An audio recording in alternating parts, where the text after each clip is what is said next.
Miss Nelson is Missing, written by Harry Allred and James Marshall. First, let's turn to, here's the title page, which again says Miss Nelson is Missing. It has the title by Harry Allred and James Marshall.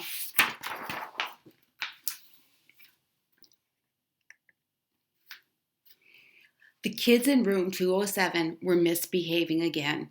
Spitballs stuck to the ceiling, paper planes whizzed through the air. They were the worst behaved class in the whole school. Now settle down, said Miss Nelson in a sweet voice, but the class would not settle down. They whispered and giggled, they squirmed and made faces. They were even rude during story hour, and they always refused to do their lessons. Something will have to be done, said Miss Nelson.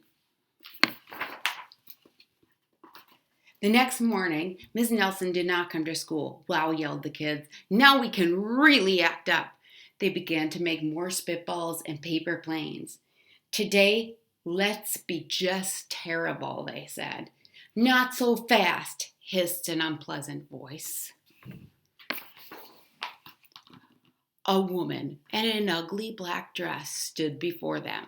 I am your new teacher, Miss Viola Swamp. And she rapped the desk with her ruler. Where is Miss Nelson? Asked the kids. Never mind that, snapped Miss Swamp.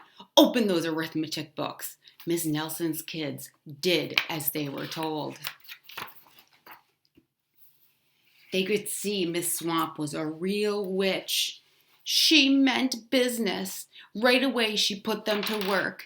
She loaded them down with homework. We'll have no story hour today, said Miss Swamp. Keep your mouth shut, said Miss Swamp. Sit perfectly still, said Miss Swamp. And if you misbehave, you'll be sorry, said Miss Swamp. Days went by, and there was no sign of Miss Nelson. The kids missed Miss Nelson. Maybe we should try and find her, they said. Some of them went to the police. Detective McSmog was assigned to the case. He listened to their story. He scratched his chin. He said. I think Miss Nelson is missing. Detective McSmog would not be much help. Other kids went to Miss Nelson's house. The shades were tightly drawn and no one answered the door. In fact, the only person they did see was the wicked Miss Viola Swamp coming up the street. If she sees us, she'll give us more homework. They got away just in time. Maybe something terrible happened to Miss Nelson. Maybe she was gobbled up by a shark, said one of the kids. That did not seem likely. Maybe Miss Nelson went to Mars, said another kid, but that didn't seem likely either. I know, exclaimed one know-it-all. Maybe Miss Nelson's car was carried off by a swarm of angry butterflies, but that was the least likely of all. The kids in room 207 became very discouraged. It seemed that Miss Nelson was never coming back, and they would be stuck with Miss Viola Swamp forever. Here comes the witch, they whispered. Hello, children, someone said in a sweet voice. It was Miss Nelson. Did you miss me, she asked. We certainly did, cried all the kids. Where were you? That's my little secret, said Miss Nelson. How about a story hour? Oh, yes, cried the kids. Miss Nelson noticed that during story hour, no one was rude or silly.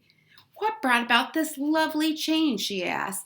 That's our secret, said the kids. Back at home, Miss Nelson took off her coat and hung it in the closet, right next to an ugly black dress. When it was time for bed, she sang a little song. I'll never tell, she said to herself with a smile.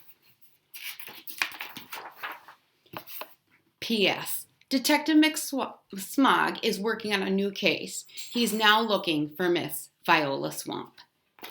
The end.